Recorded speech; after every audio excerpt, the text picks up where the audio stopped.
और अब बात देश के राष्ट्रगीत वंदे मातरम की। बंकिम चंद्र चट्टोपाध्याय के लिखे वंदे मातरम गीत को आज 150 वर्ष पूरे हो गए हैं।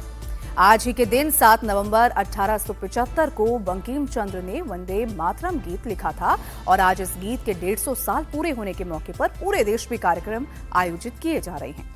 ये तस्वीरें फिलहाल आप इंदिरा गांधी स्टेडियम से देख रहे हैं। यहाँ पर इसी गीत को लेकर एक प्रदर्शनी लगाई गई है जिसका अवलोकन प्रधानमंत्री नरेंद्र मोदी ने अब से कुछ ही देर पहले किया और अब इस प्रदर्शनी को प्रधानमंत्री नरेंद्र मोदी बारीकी से देखते हुए हर एक चीज को पढ़ते समझते हुए तस्वीरों में नजर आ रहे हैं। आपको बता दें कि दिल्ली में स्मरणोत्सव का उद्घाटन भी अब से कुछ ही देर बाद प्रधानमंत्री नरेंद्र मोदी करेंगे।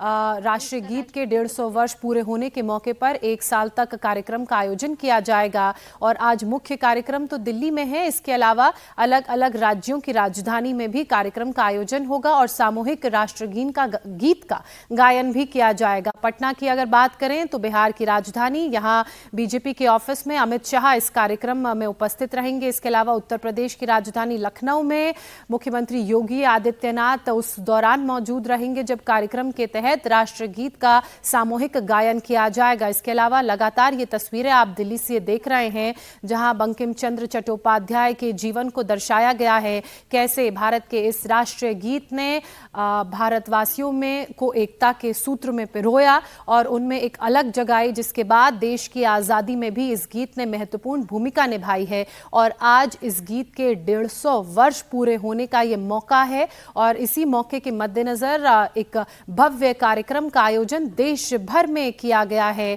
और ये कार्यक्रम स्मरणोत्सव जिसे नाम दिया गया है पूरे वर्ष चलेगा। प्रधानमंत्री नरेंद्र मोदी ने मन की बात कार्यक्रम में भी इस बात का जिक्र किया था और उन्होंने लोगों से सुझाव मांगे थे कि आप कैसे चाहते हैं कि इस गीत को, भारत के राष्ट्रीय गीत को याद रखा जाए और इसे कैसे सेलिब्रेट किया जाए। और उसके बाद देखिए आज पूरे देश में वंदे मातरम जो भारत का राष्ट्रीय गीत है उसके 150 वर्ष पूरे होने के उपलक्ष्य में भव्य कार्यक्रम का आयोजन होने जा रहा है। 150 जगहों पर आज कार्यक्रम होगा जिसमें प्रमुख कार्यक्रम राजधानी दिल्ली इंदिरा गांधी स्टेडियम में होगा। इस वक्त प्रदर्शनी प्रधानमंत्री नरेंद्र मोदी देखते हुए इसके अलावा एक डाक स्मारक और सिक्का भी जारी किया जाएगा और कुछ संगीत भी प्रधानमंत्री नरेंद्र मोदी सुन रहे हैं। वंदे मातरम का सामूहिक आज गान होगा। दूसरी तस्वीर आप उत्तर प्रदेश से देख रहे हैं। मुख्यमंत्री योगी आदित्यनाथ तस्वीरों में आपको नजर आ रहे होंगे क्योंकि लखनऊ में भी कार्यक्रम के उपलक्ष्य में एक प्रदर्शनी का आयोजन किया गया है। उस प्रदर्शनी को मुख्यमंत्री भी देखते हुए, इसके अलावा देखिए तैयारियां पूरी कर ली गई हैं, मंच सज चुका है, लोग तैयार हैं, बस इंतजार इस कार्यक्रम के औपचारिक अवलोकन का और उसके बाद आपको अलग अलग जगहों से एक सुर में भारत के राष्ट्रीय गीत वंदे मातरम का गान सुनाई देगा। अमित शाह बिहार की राजधानी पटना में तो उत्तर प्रदेश के मुख्यमंत्री योगी आदित्यनाथ लखनऊ में, महाराष्ट्र के मुख्यमंत्री अपने डेप्यूटी सीएम्स के साथ मुंबई में इस कार्यक्रम में शामिल होंगे। इसके अलावा देश के अलग अलग शहरों में भी कार्यक्रम का आयोजन होना है। चूंकि 150वां मौका है वंदे मातरम के इस गीत के लिखे जाने का, तो ऐसे में 150 जगहों पर कार्यक्रम का भव्य आज आयोजन होना है। प्रधानमंत्री दिल्ली में स्मरणोत्सव कार्यक्रम की शुरुआत करेंगे। देश भर में आज इस कार्यक्रम के तहत गायन भी होगा और प्रधानमंत्री नरेंद्र मोदी अब से कुछ ही देर बाद एक डाक टिकट और साथ ही एक सिक्का भी जारी करेंगे। इस वक्त आप देख रहे हैं वाद्य यंत्र के जरिए प्रधानमंत्री नरेंद्र मोदी इस गीत को सुनते हुए, साथ ही इस पूरी प्रदर्शनी में किस तरह से इस गीत ने अपने 150 वर्ष पूरे किए और भारत को आज़ादी के लिए प्रेरित किया, एकजुट एक सूत्र में पिरोने का काम किया, इस प्रदर्शनी के जरिए वो सब दर्शाया गया है। उसे बारीकी से देखते हुए समझते हुए प्रधानमंत्री नरेंद्र मोदी नजर आ रहे हैं।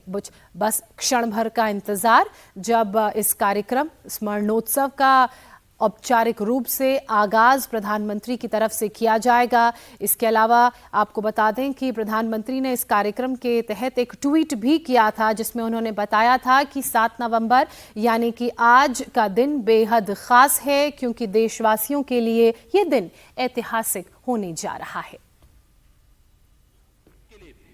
अन्न उत्पादन करता है और जब भारत का हर नागरिक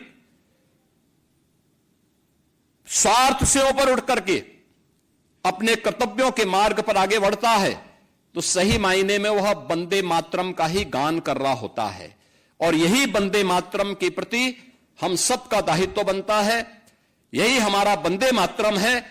आज के इस अवसर पर मैं एक बार फिर से वंदे मातरम के जैसे अमर गीत के रचयिता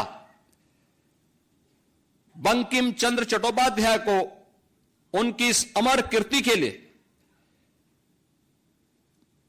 प्रदेशवासियों की ओर से कोटि कोटि नमन करते हुए विनम्र श्रद्धांजलि अर्पित करता हूं। और आप सबसे इस बारे में आग्रह करूंगा कि उत्तर प्रदेश पिछले 8 वर्ष में जिन ऊंचाइयों की ओर अग्रसर हुआ है, यह हमारे कर्तव्यों की ही एक अभिव्यक्ति है। और यह उस अभिव्यक्ति को आगे बढ़ाने के लिए जो वंदे मातरम के माध्यम से हमारे पूर्वजों ने हमें दिया था, उन सब के प्रति हम सब की विनम्र श्रद्धांजलि भी है। मैं आज के इस अवसर पर एक बार फिर से पूरे प्रदेशवासियों को वंदे मातरम के 150 वर्ष पूर्ण होने पर आयोजित इस स्मृति महोत्सव के कार्यक्रम में हृदय से बधाई देता हूं और इस कृति के अमर रचयिता बंकिम चंद्र चट्टोपाध्याय को विनम्र श्रद्धांजलि अर्पित करता हूं। धन्यवाद। जय हिंद। उत्तर प्रदेश के मुख्यमंत्री योगी आदित्यनाथ को आप सुन रहे थे। चूंकि आज वंदे मातरम के 150 वर्ष पूरे हो रहे हैं तो जगह जगह कार्यक्रमों का आयोजन हो रहा है।